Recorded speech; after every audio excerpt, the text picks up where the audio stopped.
어쨌든 이렇게 프랑스로 건너가야 되는데 9일 중국인들이 dunang에서 맞은 도둑 맞은 유물이다.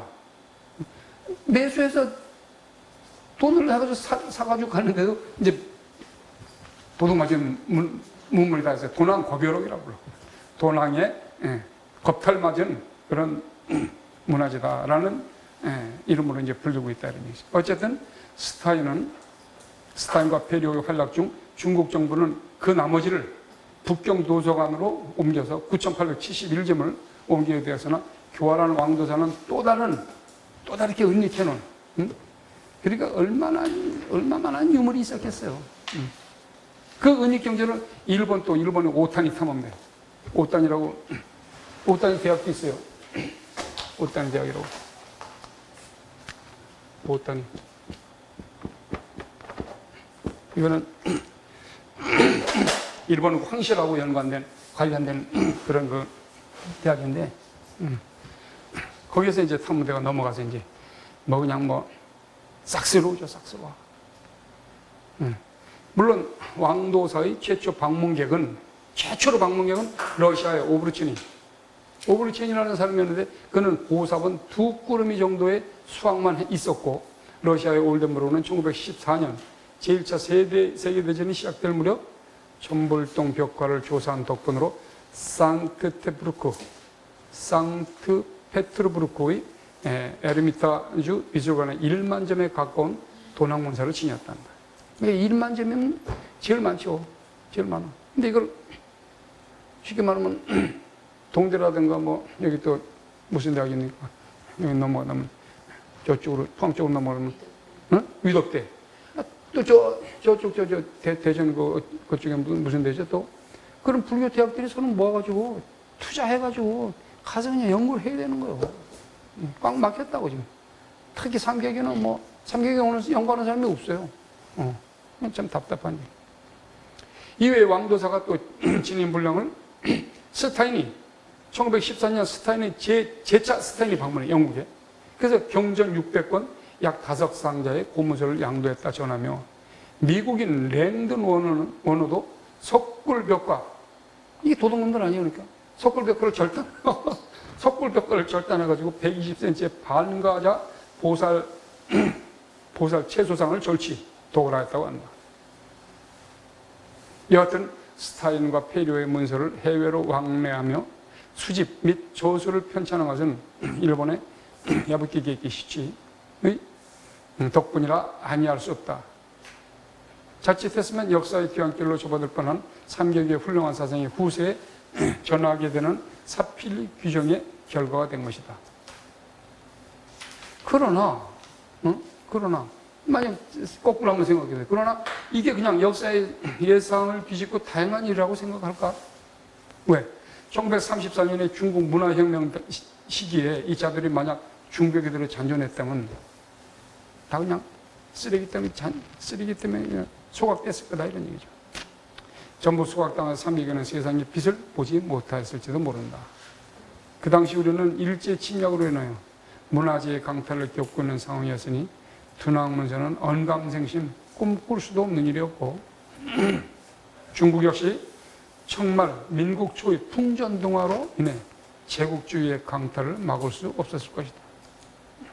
그러니까 정부에서도 막 자기네들도 일본에서도 들어오고 막 풍전등화 같은 적으니까 왕도사를 모아가지고 어떻게 할 수 있는 적이 없었다 이런 얘기예요. 중국도. 근데 수탈당할 수뿐이 없었다. 그것이 이제 하나의 흐름이에요. 큰 흐름이지. 이런 세계사의 혼란이, 즉 제국들의 강탈과 제1차 세계대전 등의 흐름은 dunang유수의 발견으로 급반전되어서 금세기에 들어서 동양학의 발전을 이룰 수 있는 크나큰 계기가 된 것 또한 그것 또한 아이러니컬한 틀림없는 사실이다 이런 얘기죠. 말해서 이제 삼계교가 어떻게 다시 역사적 발단 위에 쓰게 되느냐? 그것은 도낭 자료 때문에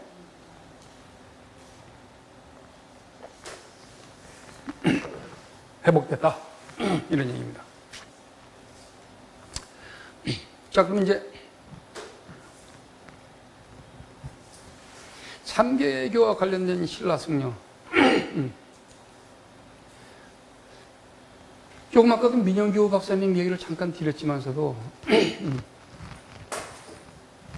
그분은 조인모 선생이 마지막 한학자의 또 마지막 제자입니다. 근데 이번에 한번 이제 상교육 때문에 이제 찾아갔어요. 찾아갔더니 그래 그러면서 웃으면서 참 기특하다고 그렇게 이제 생각을 하시면서 그러는데 지금도 이분하고 제일 또 왕래라서 중국국 삼개교의 성질을 다 답습한 그 스님이 있어요. 송광세 방장스님. 송광세 방장스님이 누굽니까? 지금 현재 응.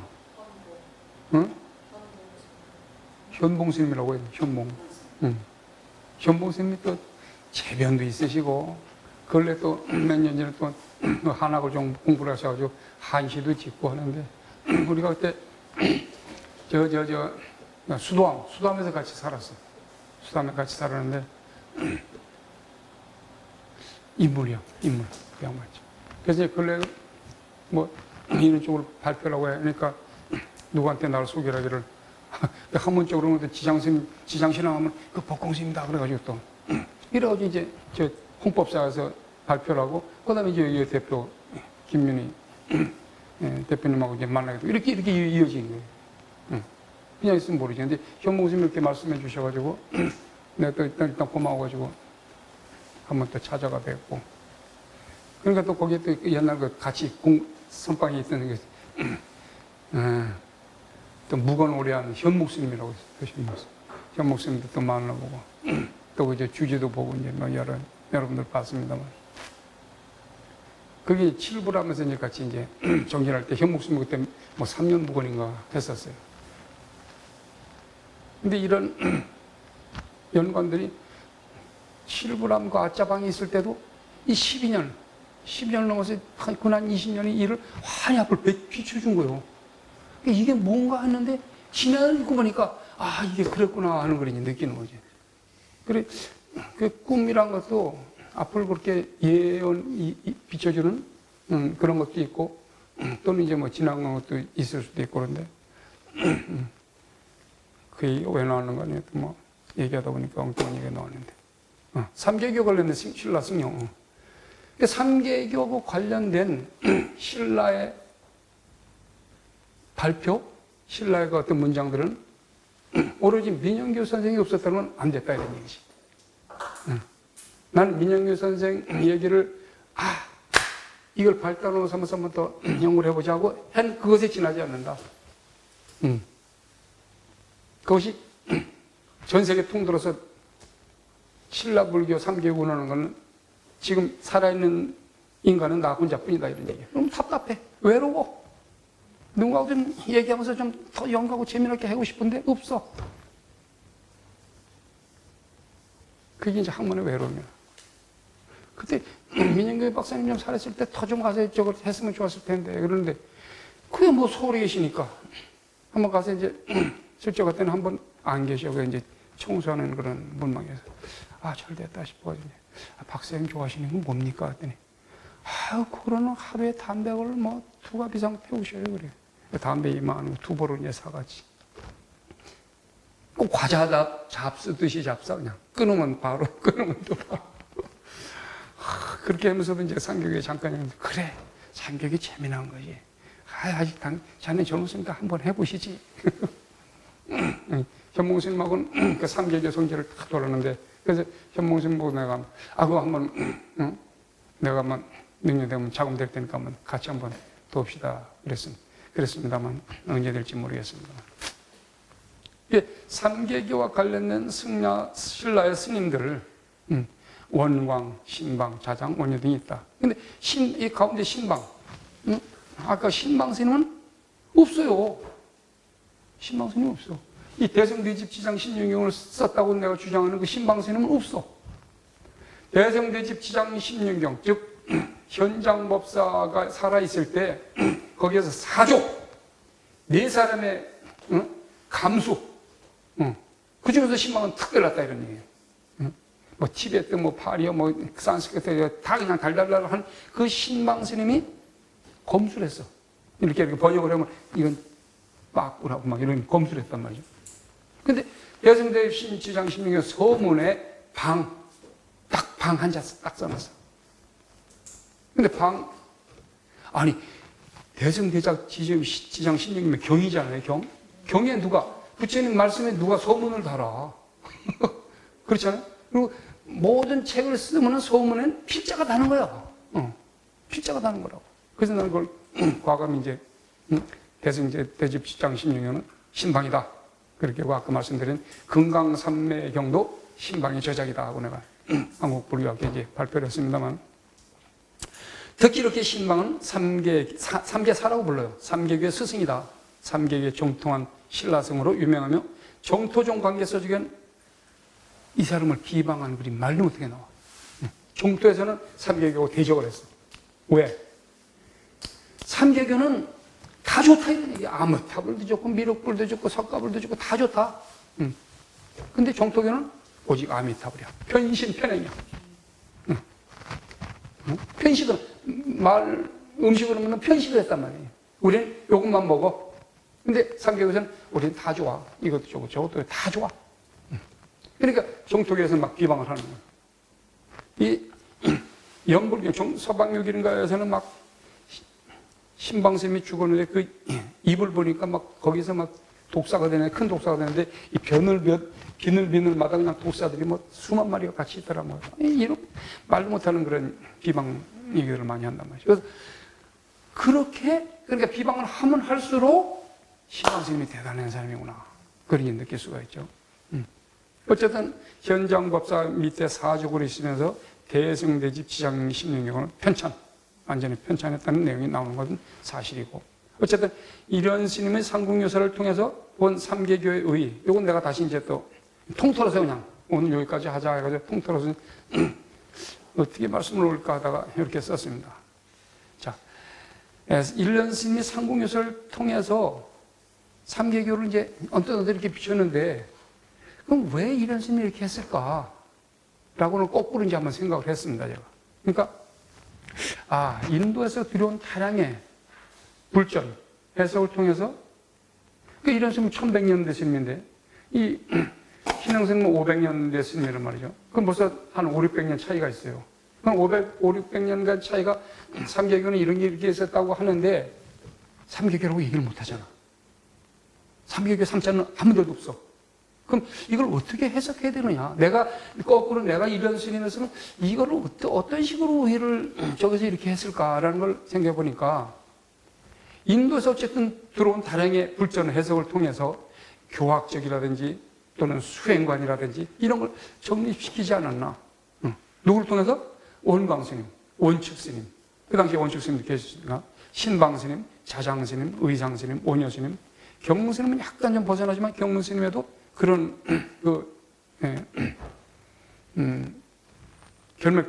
결부되는 사상이 나와요.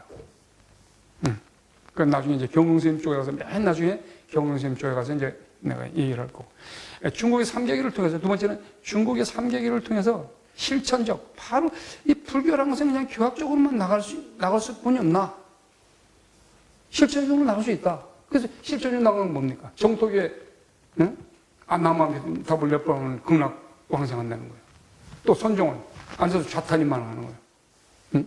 근데 삼계교는 뭐냐? 삼계교는 뭐 어떻게 실천하냐? 지나가다 마을에 어느 집이 지붕이 뻥 뚫렸어. 그럼 지붕을 고쳐줘. 다리가 없는 집은 다리를 놔줘. 온물이 없는 데 가서 온물을 놔줘. 그리고 이름 석자도 안 밝히고 그냥 가는 거야. 얼마나 멋져? 멋지잖아요. 응? 그렇게 갔단 말이에요. 그래서 실천적, 또 경제적, 아까 참 얘기했듯이, 돈이 필요해가지고 그렇게 힘드는 사람들한테는, 돈을 담보도 필요 없고, 이자도 필요 없고. 그래서 그렇게, 투척을 해가지고 정부, 귀족, 큰 사찰들로부터 해서 탄압을 받은 거다. 수행적은 일을 한 끼 그 당시에요. 얼마나 추웠어. 500년대, 600년대만. 근데 하루에 한 끼 먹어. 북방불교. 이게 남방불교면 인정했는데, 북방불교 하루에 한 끼 먹어서 달달달달 떨면서, 하루에 6번 예배를 했단 말이에요. 이 6번 예배를 한 건 이 아랍권 쪽으로 들어가서 아랍 그 사람들은 그 하루에 6번. 그냥 보자기 같은 거, 1900, 그 시간만 되면 딱 어디 딱 쓰고 보자기 닦아놓고 거기서, 알라신 있죠. 그런 것도 이제 글로 들어가서 이제 이렇게, 그게, 그건 무슨 교라더라. 아유. 그 종교하고도 삼교육이 연관돼 있어. 시대적으로 연관돼 있고, 그리고 흘러간 맥락도 잡고 있는데, 난 너무 광범위해가지고, 그냥 일단 어느 정도 하나서는 신라불교하고만 매치시키자. 그래가지고 신라불교만 집중을 했지. 전 세계적으로는 삼계교를 통한 그런 아메리카, 뭐, 캐나다, 이런 학자들도 있어요. 전 세계적으로 10명이 안 돼. 10명이. 중국에도 있고. 그래서 그런 실천적, 경제적, 수행적 불교를 통해서 신라불교의 그 민중의 의식을 호취시키려 하지 않았나. 이런 스님이. 그렇게 한번 생각해 볼 수 있고. 세 번째로는 자칫하면 영원히 역사의 뒤안길로 접어들 삼계교 사상을, 여기 이제 빠졌는데, 지장신앙을 통해서 후세에 길이 전하여 그 경제적 실천성의 불교 사상을 있게 만든 공덕이 있다. 그것이 바로 인원스님의 공덕이다. 이렇게 나는 생각을 한번 해봤습니다. 어때요? 여러분들이 일리가 있다고 생각하실지 어땠는지 모르지만, 삼국유사에서 아마도 이렇게 삼계교의 그 흔적, 발자취를 돋우는 그런 그, 뭐랄까, 행동, 이런 어떤 그 의식, 이런 것들은 좀 폭넓게 여러 방향에서 좀 이렇게 했으면 참 좋겠다는 생각이 들어요. 근데 해석하게도 지금 이제 나온 자지만 아마 앞으로도 후세 젊은 학자들이 많이 나오겠죠. 근데 몇몇 쪽은 나오고 있어요. 몇몇 나오는데 어떤 식으로 나오냐면 아까 좀 얘기했듯이 뭐, 고려조에 뭐 예수교, 무슨 뭐 제를 지내잖아요. 제를 지내고 뭐 이런 쪽에서 그 삼계교의 그 관계들이 나오고 있어. 또 하나는 내가 그쪽으로 내가 그 한번 연구를 해서 발표를 하겠다 생각했는데, 이제는 막 힘도 없고 힘들어서. 그리고 이걸 흔쾌히 받아들여가지고, 그러냐고 박수치고 좋아하면 그냥 막 이제 혼신의 힘을 하겠는데, 받아들이지 않는 데서는 아주 한국불교에서 받아들이지 않는 데는 막 정말 깍공합니다. 또 하나는 임진왜란 때 각 사찰들에서 대동계, 무슨 개조직을 했어. 그 개조직을 한 것도, 개조직이 어디냐? 바로 신라불교의 원광 스님이 점찰보라는 경제적 기구를 들여와가지고 했걸라. 그 점찰보라는 기구가 삼계교예요. 삼계교의 경제적 수단이란 말이에요. 요 말은 제일 나중에 하려고 그러는데, 아마 삼계교에서 제일 많은 용어가 나오는 게 무슨 용어겠어요? 점찰이야, 점찰. 점찰복, 점찰헌법, 점찰경, 점찰선악업보경, 점찰이라는 게 제일 많이 나와요. 그럼 뭐예요? 삼계교를 중간에 놓고 앞으로 이렇게 해서 고조선들 몇 명을 위해서 삼계교를 펼치려고 했던 것 아니냐는 그런 오버센스도 한번 해볼 필요가 있다 이런 얘기죠. 오늘 강의는 여기까지 하겠습니다. 감사합니다.